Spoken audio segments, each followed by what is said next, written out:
अस्सलाम वालेकुम नाज़रीन। प्रोग्राम आज मुबारक के साथ पाकिस्तान में इलेक्शन करवाने के लिए पैसे नहीं है। आईएमएफ पैसे देगा, अब उन पैसों का क्या होगा। अरफान अहमद खान साहब जर्मनी से हमारा साथ देंगे प्रोग्राम में। खान साहब, इलेक्शन के लिए पैसे नहीं तो जी अब सारी जिंदगी इसी तरह ही चलेंगे हम। देखें, जिंदगी थोड़ी रह गई है। माशी तौर पर हालात ऐसे हो गए हैं कि अब जिसे कहते हैं ना कि इधर से पकड़ के उधर का गुजारा कर लो, उधर से पकड़ के इधर के पैसे पूरे कर लो। उस हालात में से पाकिस्तान इस पर गुजर रहा है। और अब इलेक्शन के लिए बहुत बड़ी रकम चाहिए होती है। एक तो जो इलेक्शन करवाया जाता है उसका खर्चा होता है। फिर यह है कि आपको सिक्योरिटी के लिए बहुत बड़ा खर्चा चाहिए। पाकिस्तान के जिस किस्म के हालात हैं उसमें सिक्योरिटी पे भी उतना ही खर्चा चाहिए जिस तरह के इलेक्शन कमीशन को चाहिए इलेक्शन करवाने के लिए। तो इन सारे मामला में सिक्योरिटी वालों ने भी पैसे मांगे थे, इन्होंने आगे से जवाब दे दिया, तो उन्होंने भी हाथ उठा दिया। उनके लिए हम सिक्योरिटी प्रोवाइड कर सकते हैं। और भी एक दो इदारे जो हैं उन्होंने हाथ उठा दिए कि हम नहीं करवा सकते। मसलन इलेक्शन कमीशन जो प्रिंट करता है सारी कार्रवाई वगैरह, वोटर की लिस्टें, ये वो, उनको भी पैसे देने के लिए नहीं है। तो इन हालात की वजह से इस वक्त तो आईएमएफ का जो रकम थी वो हो गई है लेट। अक्टूबर में जो मिलनी थी अब फरवरी आ गया, फरवरी तक नहीं मिली। अब आईएमएफ की शर्तें जो है मजबूरन मान ली गई हैं। तो अब जो पैसे आएंगे वो जो पिछला डेफिट चल रहा है 4 महीने का उसमें निकल जाएंगे। और उसमें सबसे बड़ी रकम जो है वो कर्जों की अदायगी में चली जाएगी। पीछे हुकूमत के पास तो कुछ नहीं आना। अब हालत ये है कि जो दवाइयां बनाती हैं, जो इमरजेंसी जरूरी चीजें हैं पाकिस्तान के लिए, इंसानी सेहत के लिए, इतनी बड़ी आबादी का मुल्क है और आधा मुल्क हर वक्त बीमार रहता है। अब उन्होंने भी मार्क कर दिया कि भाई हम दवाइयां बनानी बंद कर रहे हैं, इसलिए रॉ मटेरियल नहीं है, उसके लिए एलसी खोलने की इजाजत नहीं, तो वो भी बंद हो गई है। पहले गाड़ियों वाले बंद हो गए थे, रॉ मटेरियल वाले बंद हो गए, बैटरी वाले पहले बंद पड़े हुए, मेटाल वाले। जो टेक्सटाइल है वो 15% उनका जी मार्च जनवरी के महीने में 15% कम एक्सपोर्ट हुई है। वहां से भी इनकम कम हो गई आनी। बाहर से पैसा जो लाया था उसमें भी पार्टी हैं, लोग मोहतात हुए हुए पैसा भेजने के लिए। इसलिए दिन ब दिन हालात जो है वो डाउन की तरफ जा रहे हैं। और अगले जून तक कैसे गुजारा करेंगे ये बात अब जो है बड़ी, ये कहते हैं ना, इंटरनेशनल तौर पे भी डिस्कशन में आ गई है कि भाई अब इस मुल्क का क्या करना है। अभी जो ब्लूमबर्ग है उसके अंदर भी कल जो मजमून छाया हुआ है, जो उन्होंने खबर दी है पाकिस्तान के बारे में, वो कैसी खुशखुर नहीं है। और उन्होंने भी इस खतरात का इजहार करना शुरू कर दिया ओपनली। अब ये खतरात का इजहार बड़ी कंपनी कर रही है जिनकी मुल्क पर निगाहें हैं, जो हर मुल्क की इक्तिसादियात के ऊपर देख रही होती है कि वो मुल्क कैसे चल रहा है। तो इसलिए इलेक्शन बज़ाहिर अब सानवी हैसियत इख्तियार करते जा रहे हैं। जो मुल्क की हैसियत, जो मुल्क के हालात बनते चले जा रहे हैं उनके अंदर, तो डे टू डे फेयर चलाना मुश्किल हो जाएगा। तो फिर इलेक्शन के लिए, ऐसे कामों के लिए पैसा कहाँ से आएगा। खान साहब, 300% दवाइयों में इजाफा किया जा रहा है। जो मेडिसिन है, एक गरीब आदमी 300% महंगी दवाई कैसे खरीदेगा? बहुत मुश्किल है। अव्वल चीज तो ये है कि दवाइयां बनने के लिए जो रॉ मटेरियल चाहिए वो इंपोर्ट ही होगा, दवाई बनेगी कैसे। इसीलिए उन्होंने कहा है कि हम प्रोडक्शन बंद कर रहे हैं। बाकायदा मुश्तरका ऐलानिया भी है सारों ने, मैन्युफैक्चरर्स ने, कि भी अगले हफ्ते से दवाइयां बंद हो जाएंगी। दालें जो है वो 3 हफ्ते की थी, जिनमें से 1 हफ्ता गुजर गया। 2 हफ्ते के बाद दालें नहीं है पाकिस्तान के अंदर। ये एक नया प्रोग्राम जो है सामने आने वाला है। अच्छा, पेट्रोल भी नहीं मिल रहा। पेट्रोल स्टेशन पर लंबी लाइनें हैं। उनके ख्याल में पेट्रोल महंगा होना है और उन्होंने बंद कर दिया है। शहरी काफ़ी तकलीफ में। अच्छा, एक चीज़ बताइए कि ये जो गवर्नमेंट आई थी, आज चीफ जस्टिस ने भी कहा कि 8 महीने में कोई कारकर्दगी सामने नहीं आई। ये सारे इदारे सब कुछ देख रहे हैं, उसके बावजूद क्यों खामोश है? देखिए मुबारक साहब, बगैर पैसे के कोई काम नहीं होता। कोई आप अपनी एफर्ट जो है वो कामयाब नहीं कर सकते बगैर पैसे के। गवर्नमेंट आई है, यही तो हम रोते हैं शुरू से कि हमारा सियासतदान जो है वो सिर्फ लड़ाई झगड़े में पड़ा रहता है, वो अलर्ट नहीं होता। उनके पास कोई ऐसे इदारे नहीं है अपने बनाए हुए। हर सियासी पार्टी का एक इदारा होता है जो उनको साथ साथ सपोर्ट कर रहा होता है, बता रहा होता है मुल्क के हालात क्या है, दुनिया के हालात क्या है। यहाँ कोई ऐसा है नहीं। इसलिए कि शख्सी पार्टियां हैं, हम्म, कोई नजरियाती पार्टी तो है नहीं। एक ग्रुप है जो नवाज शरीफ शहबाज शरीफ को जो कुछ वो कहते हैं उनकी हाँ में हाँ मिलानी मकसद है। हम्म, एक ग्रुप है जो सिर्फ पीपल पार्टी की हाँ में हाँ मिलानी, जरदारी फैमिली की हाँ में हाँ मिलानी है। एक है जिसने इमरान खान की हाँ में हाँ मिलानी है। इसलिए जब हुकूमत ली है शहबाज शरीफ साहब ने, उनको अंदाजा नहीं था कि खजाना इस तरह खाली हो चुका है। या हमारे पास जो अखबारी ऐलान तो यही था ना, 12 अरब डॉलर है, 12 अरब डॉलर है। ये तो नहीं था कि 12 अरब डॉलर में दूसरों का पैसा कितना है। अपने तो 3 अरब डॉलर थे, अब वो 3 अरब डॉलर जो है वो खर्च हो गए। अब दूसरे जिनके पैसे रखे हैं वो तो अपने पैसे दूसरा हाथ ही लगा देते हैं, इसीलिए आप घबराए फिरते हैं। शायद इनको भी ये हालात, ये कहा ना खान अब्बासी साहब ने कि जो हालात है इनमें कोई बंदा भी ज्यादा बनना पसंद नहीं करेगा। इसका मतलब वो खुद कह रहे हैं जमहूरियत वाले तो भाई हमारे पास की बात नहीं है। इसी मानों में कहा जाता है ना, इनडायरेक्ट की बात कर सकता है, डायरेक्ट तो नहीं कह सकता। उन्होंने साफ कह दिए हालात ऐसे कोई भी हुकूमत करने के लिए तैयार नहीं है। खान साहब, शाहद खान अब्बासी की बात आपने की है, मरियम को जिस ओहदे पे बैठा दिया गया है, नून लीग वाले जो है वो परेशान है कि हमारे साथ हुआ क्या है, और वो पार्टी में भी कोई इंतशार की खबरें आ रही हैं। आप क्या समझते हैं कि वाकई लोग उनको छोड़ जाएंगे या फिर दोबारा इनको नामनू लिया जाएगा? मेरा ख्याल है एक तरह से डेवलप होगा, क्योंकि मरियम अभी बहुत जूनियर है और नवाज शरीफ में जो पुराने लोग हैं वो काफी तादाद में हैं जिन्होंने पार्टी का बुरे हालात में भी साथ दिया और लंबे अरसे से पार्टी के साथ हैं। तो मैं जाती तो समझता हूँ कि ऐसा प्रेशर डेवलप होगा, इसमें लोगों की बात सुनी जाएगी और जो बनाया जा रहा है कि भाई बेनजीर बना के पेश किया जा रहा है मरियम को, वैसी सूरत हाल शायद ना रहे, बल्कि उसका कोई ना कोई नया हल किया तलाश करे लीग। अच्छा, एक सवाल बड़ा अहम है, शेख रशीद पर मुकदमात बन रहे हैं, कभी सिंध में बना देते हैं, कभी मरी में बना देते हैं, कभी पिंडी में, इस्लाम, जहां भी उनको मौका मिलता है। एक तरफ अदालत कहती कि एक ही मुकदमा जो है वो, एक ही केस जो है वो बार बार उसकी FIR दर्ज नहीं होती, दूसरी तरफ अदालत डबल रवैया के मरी वाला भी केस वही था, वहां भी भिजवा दिया। ये क्यों हो रहा है खान साहब? देखिए, शेख रशीद ने भी दुनिया को बड़ा तंग किया है, ये मुकाफात अमल है। अब दूसरों की बारी आई है, वो उसको तंग कर रहे हैं, ये अदालतों को भी पता है। पहले अदालतें उनका साथ दे रही थी, अब अदालतें इनका साथ दे रही हैं। ये लोग इतने ट्रैक्टरलेस हैं कि इनके लिए कोई रिस्क लेने को लिए तैयार नहीं, कोई इनको इतना एक्स्ट्रा सपोर्ट करने के लिए तैयार नहीं। अदालतों को तो बेसिकली सिर्फ कानून की बात करनी चाहिए, लेकिन वो कानून में ऐसी कानून नाफज करते हैं, ऐसे कानून के तहत उसको पकड़ते हैं, तो जाहिर है उसमें 4-5 दिन जो है वो बंदे को मिल जाते हैं अदालतों को भी कभी उनकी जमानतें लेने लगाने में। तो इसलिए बस मैच खराब कर रहे हैं, और जो जिस किस्म का बदजबान आदमी है, अगर वो खराब हो रहा है तो वो अपने मकाफात अमल की वजह से हो रहा है। खान साहब, 43 अरकान के इस्तीफे मुअत्तल कर दिए गए, वो आज असम्बली में गए तो गवर्नमेंट वाले गायब हो गए। ये अब छुपन छुपाई चलती रहेगी? गवर्नमेंट वाले जो पार्लियामेंट वाले हैं वो आपके ख्याल में इनका उन्होंने हाईकोर्ट, पंजाब हाईकोर्ट में अपील की थी और वो अपील उनकी सुन ली गई है।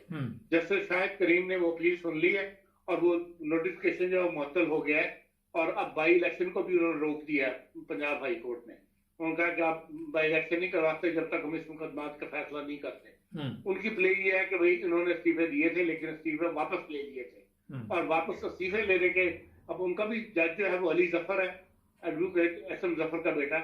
तो बहरहाल ये मुकदमा भी मुझे लगता है कि कुछ 3 दिन खींच जाएगा और हो सकता है कि ये इस्तीफे जो है वो वापस हो जाए, फिर वो सुप्रीम कोर्ट में अपील जाएगी और फिर एक लंबा चक्कर चलने का हो सकता है। मकसद ये है कि इंतखाबात को डिले करने के ये सारे जो है ना हर में इस्तेमाल हो रहे हैं, और ये भी वजह बनेगी कि इंतखाबात जो है मुझे डिले हो जाए और 19 मार्च को ना हो सकेंगे, 16 मार्च को। खान साहब, एक आज चीफ जस्टिस ने बयान दिया कि हमारे लूट मार तो शुरू से ही है, 2 गवर्नमेंट भी इसीलिए खत्म की गई थी। जब अदालतों को पता है कि लूट मार हो रही है यहाँ पे, तो फिर अदालतें भी अपना किरदार अदा नहीं कर रही तो कौन करेगा? देखिए, ये तो कब से शोर पड़ा हुआ कि अदालतें अपना किरदार अदा नहीं कर रही। लूट मार तो पाकिस्तान में कब से मची हुई है। अभी जो पीछे सेमिनार हुआ था जिसमें जस्टिस फाइज ईसा ने लॉ कॉन्फ्रेंस हुई थी, उसमें सवाल किया था कि भाई कौन अदलिया से मुतमईन है, अदलिया की कारकर्दगी से मुतमईन है। सबने सवाल उठाए थे कि नहीं, अदलिया की कारकर्दगी से मुतमईन नहीं, यही तो होना है। अगर अदलिया अपना जिम्मेदारी पूरी करती, अदलिया ना बिकती सियासी लोगों के हाथों में, तो फिर आज मुल्क जो है उसकी ये हालत ना होती। इसमें अदलिया भी बराबर की कसूरवार है। ये हालात का आज पाकिस्तान के अवाम को सामना है। खान साहब, ये बताइए कि पाकिस्तान में रेप के केसों में बड़ा इजाफा हो रहा है, जराइम में दिन ब दिन इजाफा हो रहा है। उसकी ये भी एक वजह है कि उनको पता है कि हमें कोई कुछ नहीं कह सकता और हौसला अफजाई होती जब देखें, जिस तरह भूख बढ़ेगी, अनारकी फैलेगी, उसमें ये केसेस भी बढ़ रही है। खाली यही जराइम नहीं बढ़ रही है, जराइम को औरतों के खिलाफ होते इसलिए नुमायाओं के सामने आ जाते हैं। हर फील्ड के अंदर जराइम में इजाफा हो रहा है पाकिस्तान के अंदर। इसके लिए किसी को कोई भी फिक्र नहीं, कम से कम हुकूमत को तो कोई फिक्र नजर नहीं आती और न ही अदालतों को ऐसी खास फिक्र नजर आती है। लेकिन बहरहाल जो औरतों के जराइम है उनमें अफसोसनाक सूरत हाल जो पैदा हो रही है, इसलिए कि उसका बाहर की दुनिया बड़ी जल्दी नोटिस लेती है और जल्दी बात जो है बात फैलनी शुरू हो जाती है।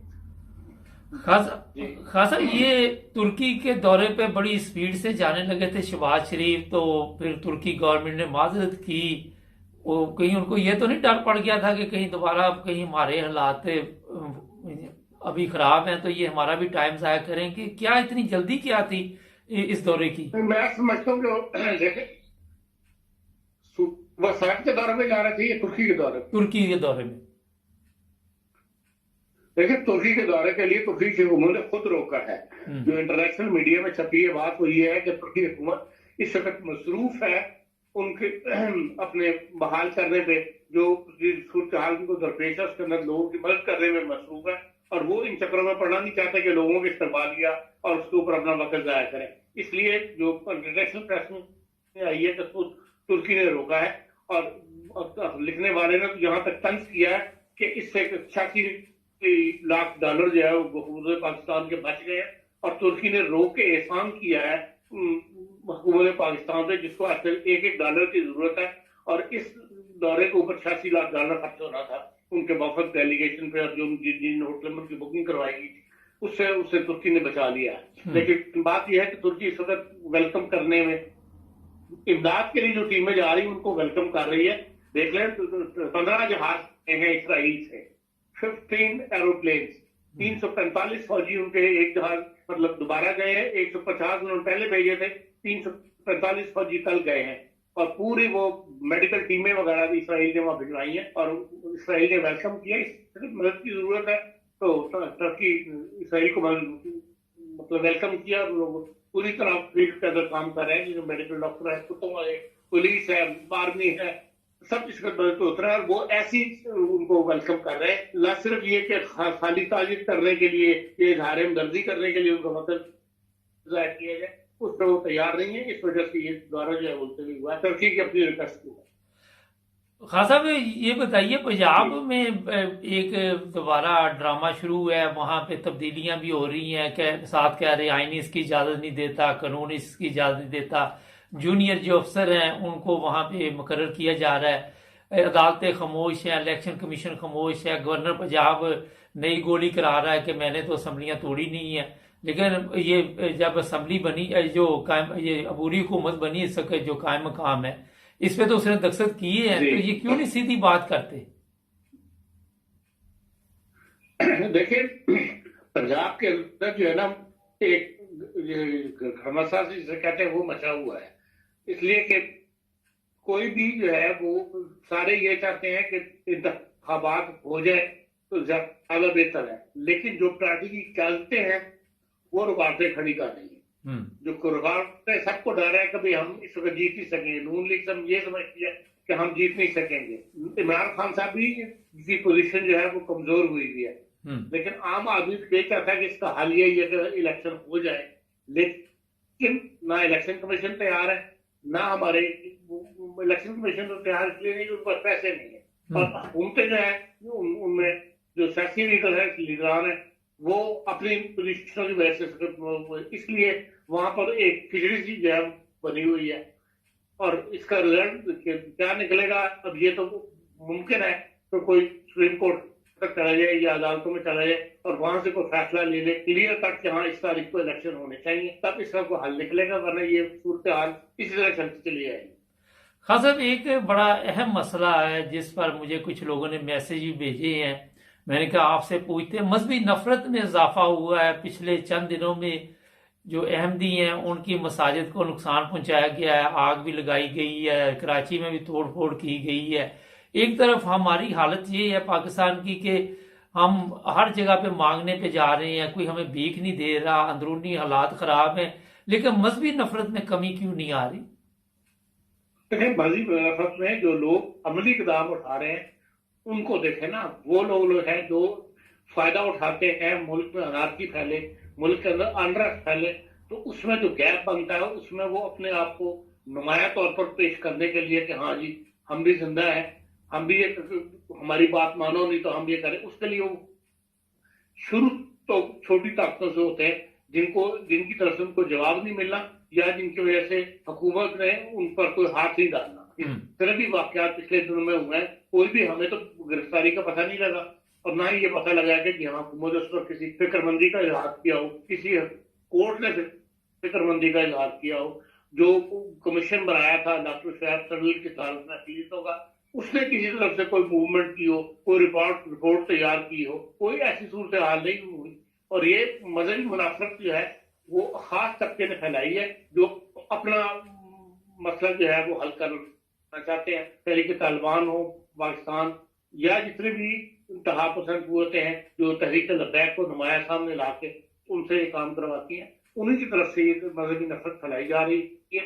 आमतौर पर मजहबी नफरत में वो सूरत हाल नहीं है जिसका रिजल्ट जो है सामने आपको नजर आ रहा है। लोग ज्यादा मजहबी इंतहा पसंद में मुलव्वस है। इसमें एक सवाल है कि बगैर किसी ऑर्डर के, बगैर किसी कानून के, जिसकी मर्जी जाके मस्जिद, चर्च, जो मर्जी जाके तोड़फोड़ शुरू कर दो। देखिए, ये पाकिस्तान में एक ऐसा माहौल बन गया हुआ है, जहाँ सिर्फ मंदिरों को भी किया उन्होंने पीछे, और जो आपकी शिया कम्युनिटी हजारा कम्युनिटी है वो भी बहुत दर्द के गुजारे कर रही है। तो ये इसका हल तो यही है कि मुल्क को सेकुलर किया जाए। जब तक मुल्क में सेकुलर नहीं होगा और ये मजहबी या फिर यह कभी जो बच्चों को जहन बनाए जा रहे हैं, किताबों के जो कोर्सेज है स्कूलों के, उनके अंदर ऐसा मजहबी मवाद शाया कर दिए गए जो इंतहा पसंदी की तरफ रुझान रखता है। इसको इमरान खान ने कहा था मैं खत्म करूंगा, लेकिन उन्होंने कामयाब नहीं होने दिया उनकी स्कीम को। और ये मजहबी मुनाफरत जो है हिलाने वाली जो कुव्वतें हैं, जब तक इनको कोई नहीं तोड़ेगा उस तक ये खतरात जो है पाकिस्तान के सर पर मंडराते रहेंगे। जी बात सब। अच्छा, मुशर्रफ की अभी वफात के बाद सोशल मीडिया पे भी कुछ ऐसी चीजें चल रही, मैंने भी इस पे प्रोग्राम किए कि जहां उसने बड़े अच्छे काम किए। आप भी समझते हैं कि ये गलती थी उसकी जो एनआरओ दिया गया, या वो मजबूर था? देखिए, एनआरओ एक मामूली गलती थी। एनआरओ उसने नहीं दिया, एनआरओ दो लोगों के बरकूनी हुकूमतों के प्रेशर में आके दिया गया। जो लोग आपको मदद करते हैं, जो आप तेल के लिए पैसे देते हैं, जो उड़ान देते हैं, वो अपनी बात भी ऐसे मौकों पर फिर अपनी बातें भी मनवाते हैं। वो एनआरओ मुशर्रफ को जो दिया गया था वो बरकूनी ताकतों के प्रेशर में आके दिया गया था, उसमें मुशर्रफ की अपनी जाती मर्जी शामिल नहीं थी। अच्छा खान साहब, कैप्टन सफदर ने बयान पिछले दिनों दिया कि निकाह के बगैर भी हम बिस्तरी जायज है, तो क्या वजह? एक तरफ तो हम मजहबी तौर पे बड़े जुनूनी है कि लोगों की मसाजिद को भारत से ऐसी बातों का नोटिस नहीं लेकर, तो उसकी अहमियत क्या है? वो कोई आलम नहीं है, वो कोई सियासी लीडर नहीं है, सिर्फ वो एक साबिक प्राइम मिनिस्टर का दामाद है, इससे ज्यादा उसकी कोई अहमियत नहीं है। उधर ऐसी बातों का, फजूल बातों का नोटिस नहीं लेना चाहिए। नहीं, अच्छा, अगर यही बात कोई पीटीआई के बंदे ने की होती तो फतवे आ जाने थे काफी।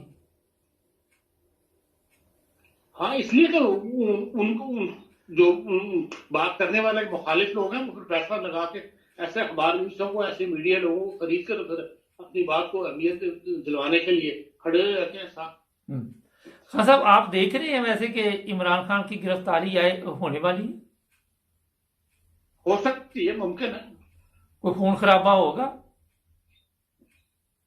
नहीं, खून खराबे वाली कैफियत नहीं होगी। मुल्क के हालात ऐसे हैं कि लोगों को रोटी की तरह किसी सियासी लीडर के लिए कोई इस वक्त नहीं निकलेगा खून खराबे वाली कैफियत के लिए।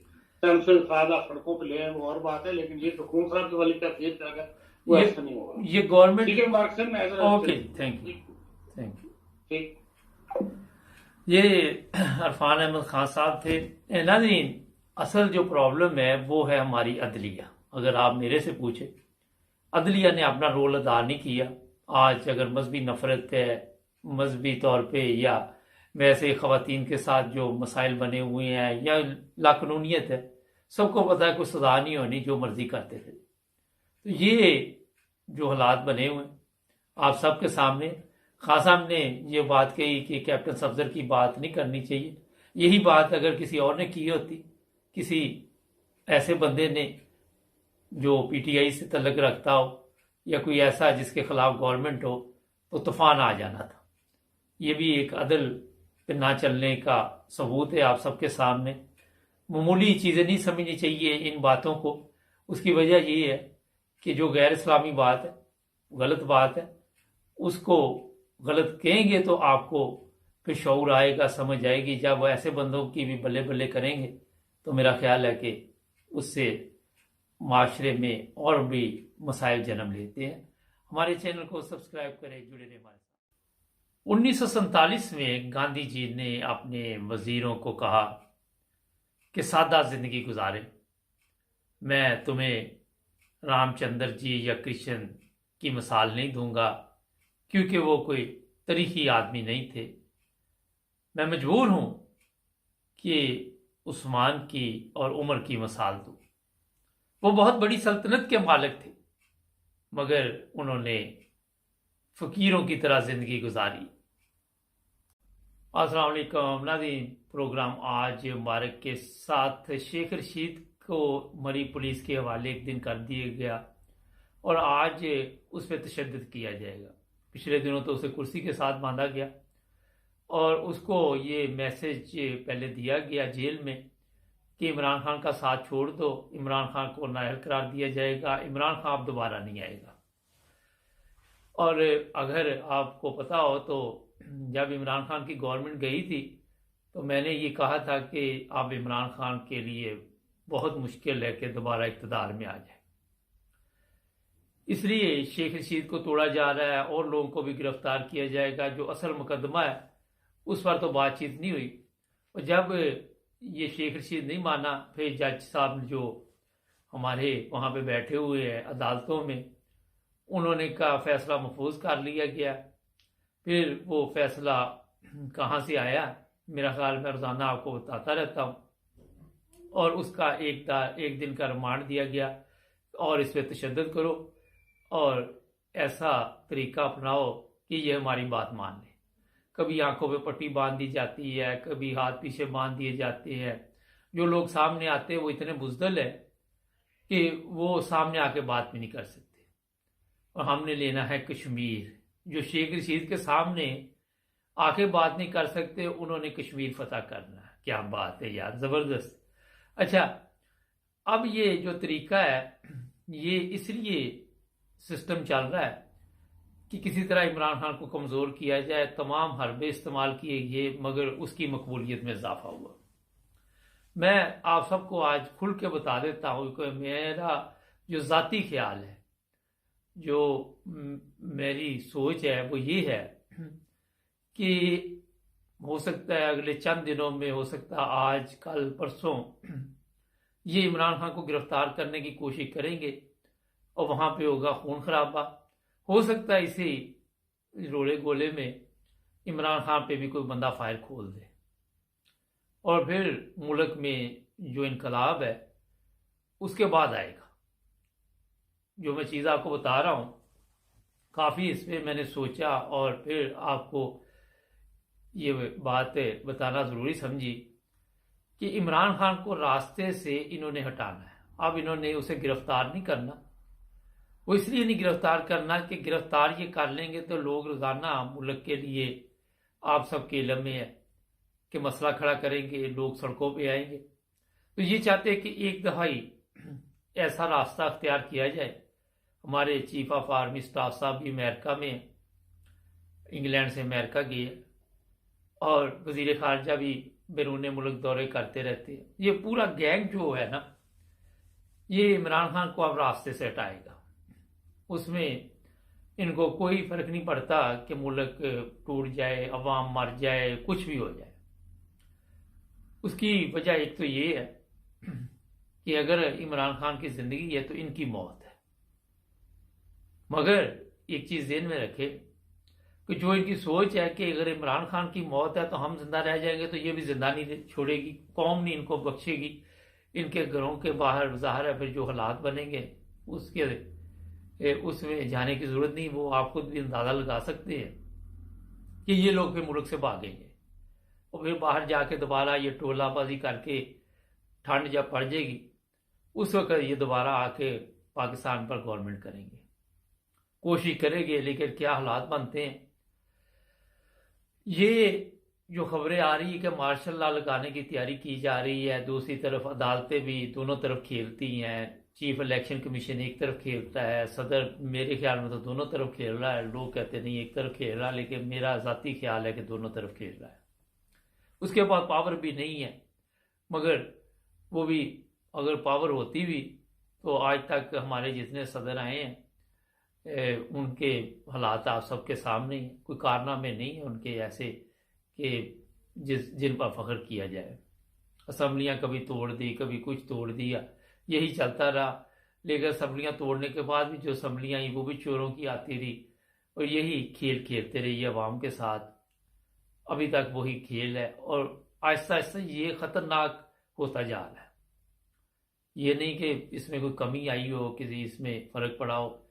ज़ाती जंग चल रही है, सुबह से शाम तक आपको फिल्मी डायलॉग मिलते हैं सुनने के लिए। वो पंजाबी फिल्मों की तरह कभी मरियम आ जाती है, कभी वो अपने हुस्न के चर्चे बताती है कि बहुत ज़्यादा है। भैया आपको तो फिर किसी फिल्म इंडस्ट्री में होना चाहिए, मॉडलिंग करनी चाहिए। आप सियासी बन के तो बता रही है कि मैं खूबसूरत हूँ और जैली खूबसूरती चेहरे पे सजाई हुई है। इसी कौम को जो जिनको एक बिरयानी की प्लेट देती हो और वो कुछ 150 200 कम होते जा रहे लोग, वो इसके 4-6 नारे लगा के तो खुश हो जाते हैं। उन्हीं के पैसों से ये सर्जरी होती है, उन्हीं के पैसों से ये सफ़र होते हैं, ये खाना भी इन गरीबों के पैसे से खाते हैं, अपने पल्ले इनके कुछ भी नहीं है। फिर जिन लोगों को ये बता रही थी कि मैं खूबसूरत है, उसका मियाँ कुछ और कहता फिरता है। वो कहता है मुझे इसने ज़ाती मुलाजिम रखा हुआ है और दावे इनके इस्लाम के होते हैं, दावे बड़े बड़े होते हैं। ये चीज़ें इसलिए मैं बता रहा हूँ कि कौम में शऊर तो आया, मगर कौम अभी भी बुज़दिल है और अभी इससे काबिल नहीं हुई कि आज़ादी ले सके। हाँ, इसके लिए जानों की कुर्बानी है और वो अनकरीब अगर इन के हालात ठीक ना हुए, क्योंकि तब्दीली कोई नज़र नहीं आ रही।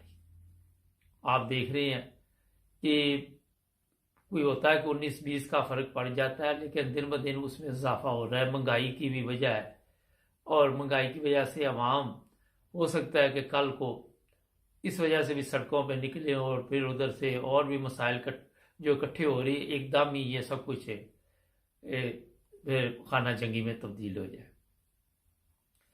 नाज़रीन, आज जो पाकिस्तान में आप देख रहे हैं वो पूरी दुनिया में देखें, नजर दौड़ाएं तो किसी पे भी किसी मुल्क में भी ये इस तरह का अजाब नहीं आया हुआ, किसी मुल्क में भी इस तरह के हालात नहीं बने हुए।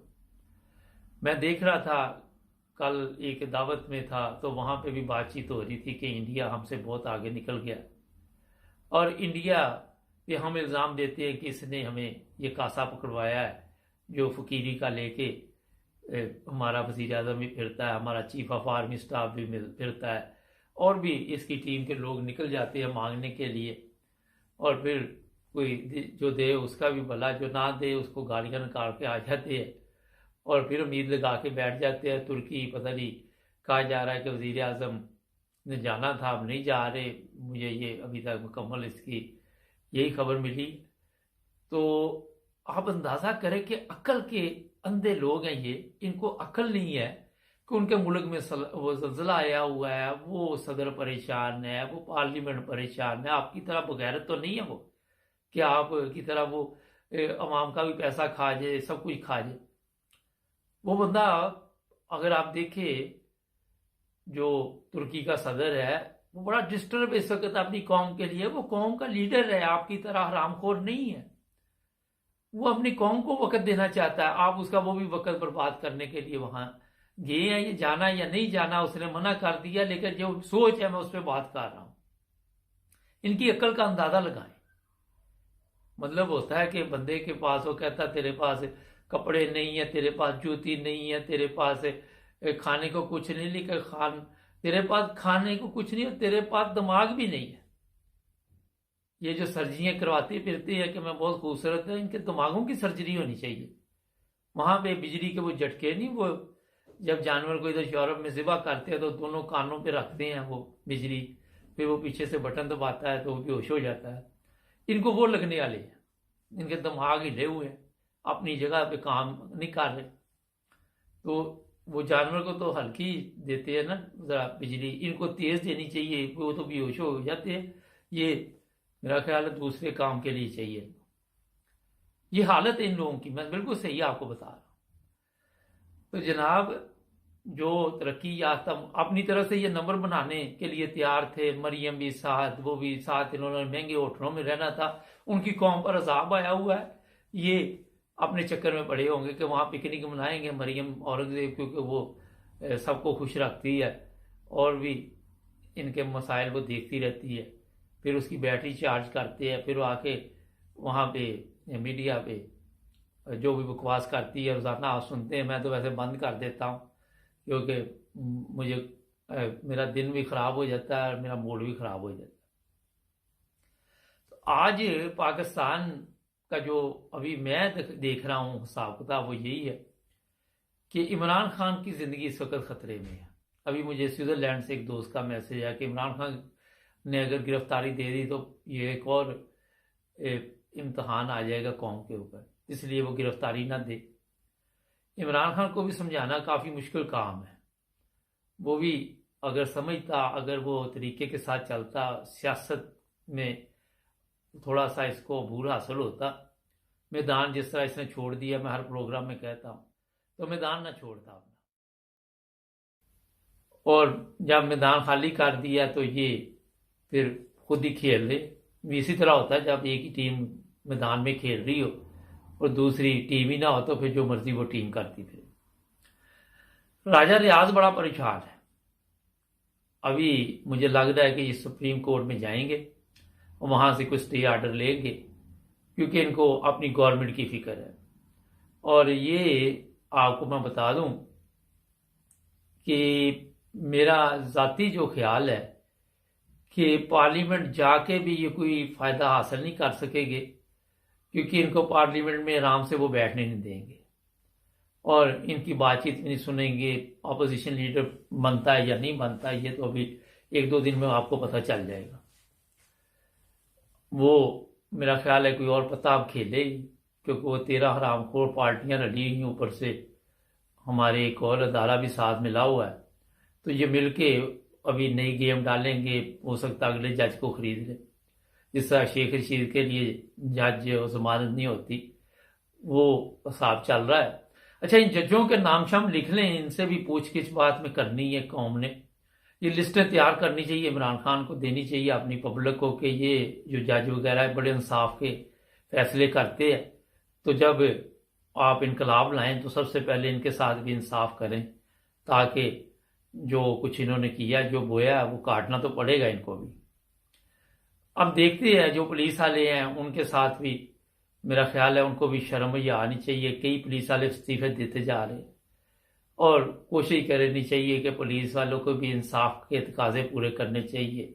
इनके सरकारी नौकर ना बने, सरकारी वो क्या ना पालतू ना बने कि ये आपको अपनी खिदमत के लिए रखा हुआ है, आपको इस्तेमाल करते हैं, बाद में आपके लिए जो मसाइल बनेंगे उसका जवाब आपने देना, इन्होंने नहीं देना। तो शेख रशीद को ये भी हो सकता है कि इनके ज़हन में हो कि एक बंदा अंदर खड़का दो, किसी तरह मार दो और कहेंगे हार्ट अटैक हो गया, ये हो गया, वो हो गया। ये भी इनका मंसूबा इस वक्त बना हुआ है। इसमें ये कामयाब होते हैं या नहीं होते, मेरा ख्याल है कि ये भी आपको चंद दिन में पता चल जाएगा। बारह बंदे 2 4 5 इन्होंने बड़े बड़े खड़काने हैं। अब कौन कौन है उसमें वो अल्लाह बेहतर जानता है, क्या इनके मंसूबे है, लेकिन कोई अच्छी खबर इनसे आपको मिलने की उम्मीद नहीं। ना दें हमारा चैनल सब्सक्राइब करें, जुड़े रहे हमारे साथ ताकि और भी प्रोग्राम देखें।